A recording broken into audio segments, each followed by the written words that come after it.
कहानी की शुरुआत होती है एंड्रू नाम के एक लड़के से। एंड्रू की जिंदगी काफी मुश्किल से भरी थी। उसका पिता रिचर्ड शराबी था जो अक्सर उसे बिना वजह पीटता, और उसकी मां गंभीर बीमारी से जूझ रही थी। स्कूल में भी एंड्रू का मजाक उड़ाया जाता, जिससे वह और भी अकेला पड़ गया था। उसका एकमात्र सहारा था उसका कजिन मैट, बाकी कोई दोस्त उसके पास नहीं था। घर और स्कूल दोनों जगह की परेशानियों से तंग आकर एंड्रू ने एक कैमरा खरीद लिया। अब वह अपनी रोजमर्रा की जिंदगी रिकॉर्ड करने लगा, शायद खुद को समझने के लिए या बस किसी सहारे की तलाश में। एक दिन मैट ने उसे एक पार्टी में चलने का न्योता दिया। एंड्रू पहले तो मना करता है, लेकिन आखिरकार मैट के जिद करने पर मान जाता है। पार्टी में पहुंचते ही मैट उसे अकेला छोड़ देता है। कूद कर एंड्रू कमरे से माहौल रिकॉर्ड करने लगता है। तभी उसकी मुलाकात केसी नाम की ब्लॉगर से होती है। केसी भी अपनी कैमरा रिकॉर्डिंग कर रही थी, जिससे दोनों के बीच थोड़ी बातचीत शुरू हो जाती है। लेकिन तभी मैट बीच में आकर केसी को ले जाता है और एंड्रू फिर अकेला रह जाता है। वह रिकॉर्डिंग करता रहता है और तभी एक शख्स को लगता है कि एंड्रू उसकी गर्लफ्रेंड की वीडियो बना रहा है। गुस्से में वह एंड्रू से उलझ जाता है और उसे पूरी तरह अपमानित करता है। परेशान और नाराज एंड्रू पार्टी छोड़कर चला जाता है। बाहर पार्क में बैठा हुआ अपनी किस्मत को कोस ही रहा होता है कि तभी स्कूल का सबसे पॉपुलर लड़का स्टीव उसके पास आता है। स्टीव चाहता था कि एंड्रू कैमरा लेकर उसके और मैट के साथ चले, क्योंकि उन्हें अभी अभी एक रहस्यमयी जगह मिली थी। एंड्रू उनके साथ उस जगह पर जाता है जहां जमीन में एक बड़ा सा गड्ढा बना हुआ था। डर के बावजूद वह स्टीव और मैट के साथ अंदर उतरता है। वहां उन्हें एक अजीब से चमकती हुई चट्टान मिलती है।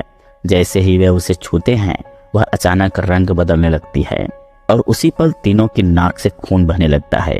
कुछ हफ्तों बाद उन्हें एहसास होता है कि उस रात के बाद उनकी जिंदगी पूरी तरह बदल चुकी है। अब वे अपने दिमाग की ताकत से चीजों को हिला डुला सकते थे। शुरुआत में वे मजे के लिए अपनी शक्तियों का इस्तेमाल करने लगे। धीरे धीरे मैट को समझ आता है कि ये ताकतें शरीर की मसल्स की तरह हैं, जितना प्रैक्टिस करेंगे उतनी मजबूत होंगी। इसी सोच के साथ तीनों नए नए प्रयोग करने लगते हैं। वे सुपरमार्केट और रेस्टोरेंट जैसी जगहों पर लोगों के साथ प्रैंक्स खेलते हैं और अपनी शक्तियों को टेस्ट करते हैं। स्टीव तो इतना आगे बढ़ जाता है कि वह सड़क पर खड़ी एक गाड़ी को हवा में उठाकर दूसरी जगह पार्क कर देता है। यह अब तक की सबसे भारी चीज थी जो उसने उठाई थी। पर मजाक मस्ती के बीच एक खतरनाक हादसा हो गया। रास्ते में एक कार उन्हें बार बार हॉर्न बजाकर परेशान कर रही थी। गुस्से में एंड्रू ने अपनी शक्ति का इस्तेमाल किया और गाड़ी सीधे पास के नदी में जा गिरी। घबराकर तीनों वहां दौड़े और स्टीव ने समय रहते ड्राइवर को बचा लिया। इस घटना के बाद मैट बेहद गुस्से में आ गया। उसने साफ कहा कि अगर वे अपनी ताकतों पर कंट्रोल नहीं करेंगे तो ये खतरनाक साबित होंगी। इसी वजह से उन्होंने एक नियम बनाया, कभी भी अपनी शक्तियों का इस्तेमाल किसी जिंदा इंसान या जानवर पर नहीं करेंगे। कुछ दिनों बाद स्टीव ने एंड्रू और मैट को मिलने बुलाया। वहां पहुंचकर दोनों यह देखकर हैरान रह गए कि स्टीव अपनी शक्तियों की मदद से हवा में उड़ रहा था। मैट ने भी तुरंत कोशिश की, लेकिन सीधा जमीन पर धाम से गिर पड़ा। वही एंड्रू ने सावधानी से ट्राई किया और स्टीव की तरह उड़ने में सफल हो गया। इसके बाद कई दिनों तक तीनों ने कड़ी मेहनत की और उड़ने की कला में पूरी तरह माहिर हो गए। एक दिन वे आसमान में फुटबॉल खेल रहे थे, तभी अचानक एक हवाई जहाज बहुत ही करीब से गुजरा। हवा के दबाव में स्टीव ने अपना बैलेंस खो दिया और नीचे गिरने लगा, लेकिन एंड्रू ने फुर्ती दिखाते हुए हवा में ही उसे पकड़ लिया। हालांकि इस कोशिश में वो खुद जमीन पर आ गिरा। शुक्र था कि किसी को चोट नहीं लगी।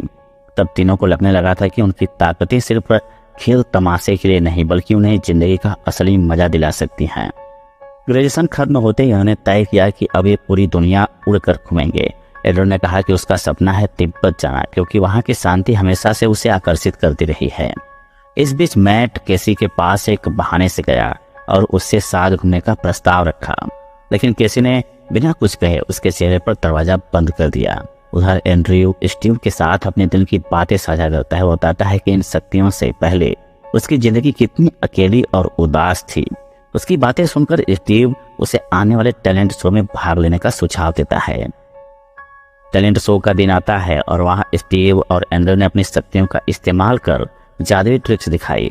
पूरा ऑडिटोरियम तालियों से गूंज उठा। अचानक एंड्रू, जो हमेशा अकेला और अनजान रहता था, अब वो सबकी नजरों में आ चुका था।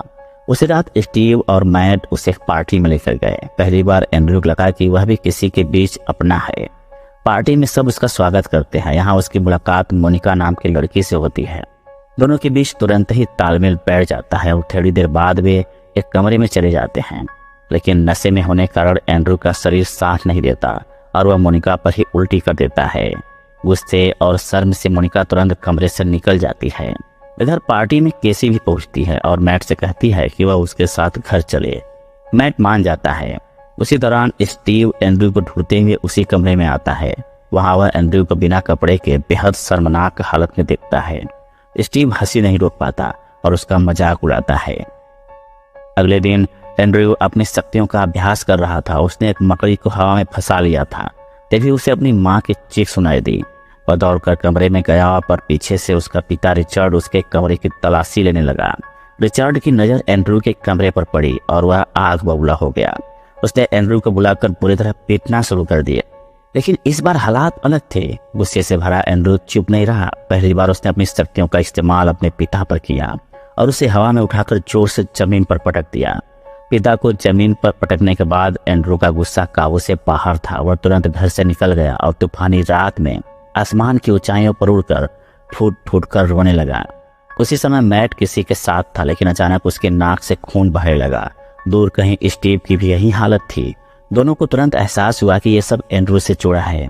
स्टीव सीधा उड़कर उसके पास पहुंच गया, लेकिन तभी आसमान गरजा और स्टीव पर जोरदार बिजली गिर गई। एक ही पल में उसकी मौत हो गई। अगले दिन स्कूल के सभी बच्चे स्टीव के अंतिम संस्कार में जुटे। मैट ने मौके पर ही एंड्रू से पूछा, सच बताओ उस रात क्या हुआ था? लेकिन एंड्रू ने ठंडे चेहरे से कहा कि उसे कुछ पता नहीं। बाद में जब सब जा चुके थे, एंड्रू अकेले स्टीव की कब्र पर लौटा। वह अपने दोस्त से फुसफुसाते हुए माफी मांगता है, इसलिए नहीं कि वह दोषी था, बल्कि इसलिए कि उसने उसकी आखिरी बातों पर ध्यान नहीं दिया। अगले दिन स्कूल में हालात और बिगड़ गए। पार्टी वाले हादसे की वजह से सब एंड्रू का मजाक उड़ाने लगे, लेकिन अब वह पुराना चुप रहने वाला लड़का नहीं रहा था। गुस्से में उसने अपनी शक्तियों का इस्तेमाल किया और एक लड़की का दांत तोड़ डाला। यह देखकर पूरा स्कूल दहल उठा।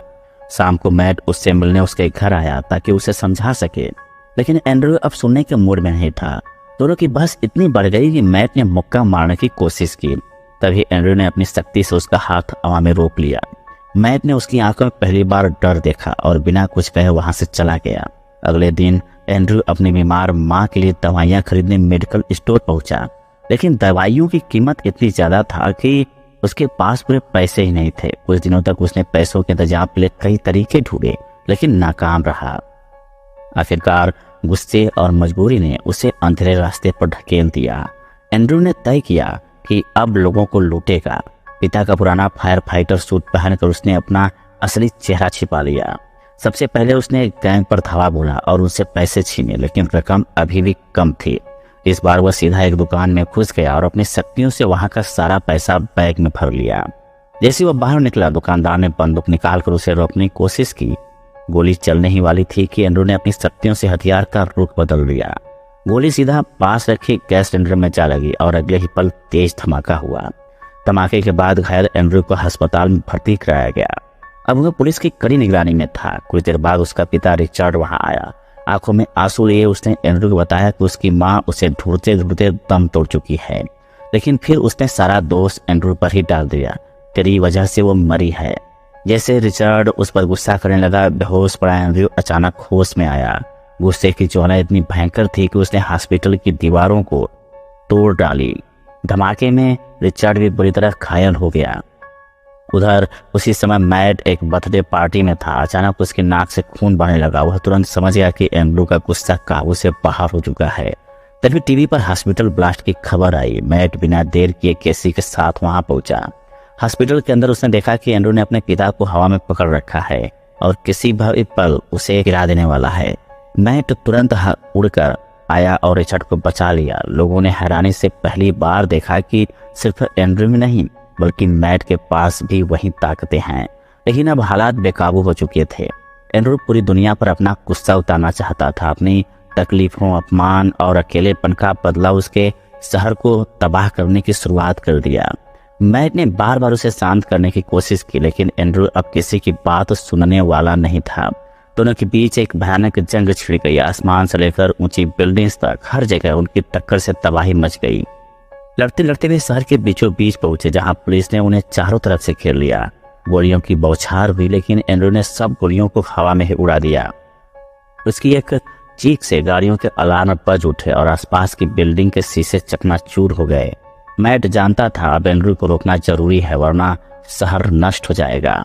मजबूरी में उसने पास खड़ी एक स्टैचू का भाला अपनी शक्ति से उठाया और सीधा एंड्रू की छाती के आर पार कर दिया। 2 मिनट के लिए पूरा शहर शांत हो गया। लोग स्तब्ध थे। पुलिस जैसे ही मैट को पकड़ने के लिए बढ़ी, वह तुरंत उड़कर आसमान में गुम हो गया। कुछ समय बाद बर्फ से ढके तिब्बत के पहाड़ों के ऊपर मैट खड़ा था। यही वह जगह थी जहां आने का सपना एंड्रू ने देखा था। मैट ने एंड्रू का कैमरा वहां एक ऊंची जगह पर लगाया और आखिरी बार उसकी ओर देखते हुए कहा, माफ करना दोस्त, अब मैं अपनी शक्तियों का इस्तेमाल सिर्फ इंसानों के भलाई के लिए करूंगा। कैमरा हवा में धीरे धीरे रिकॉर्ड करता रहा और मैट आसमान से उड़ते हुए गुम हो गया। और इसी तरह क्रॉनिकल्स 2012 की कहानी खत्म होती है।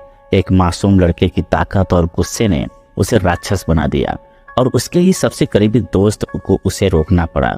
अगर आपको ये वीडियो पसंद आई हो तो इसे लाइक और शेयर करें और ऐसे ही मज़ेदार और रोमांचक मूवी एक्सप्लेनेशन देखने के लिए चैनल को सब्सक्राइब कर लीजिए। हम फिर मिलेंगे एक नई और दिलचस्प कहानी के साथ। तब तक के लिए धन्यवाद और जुड़े रहिए हमारे साथ।